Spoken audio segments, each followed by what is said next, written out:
प्यारे भक्तों, हिंदू शास्त्रों के अनुसार संतोषी माता को भगवान गणेश की पुत्री माना गया है।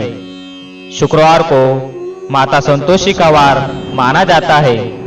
उत्तर भारत में माता संतोषी की पूजा के लिए शुक्रवार का व्रत करने का विधान है। इससे माता संतोषी प्रसन्न होती है और शुभ फल प्रदान करती है। शुक्रवार के दिन मां संतोषी की पूजा करते समय अगर मंत्रों और संतोषी चालीसा का पाठ मन लगाकर किया जाए तो माता संतोषी जल्द ही प्रसन्न होकर घर को धन धान्य से भर देती है। हम आपको बताते हैं कि आपको किन मंत्रों से माता संतोषी की स्तुति करनी चाहिए। इससे पहले अगर आप चैनल पर नए हो तो चैनल को सब्सक्राइब करें, बेल आइकॉन को प्रेस करें। तो चलिए मंत्र की शुरुआत करते हैं। श्री संतोषी देवे नमः।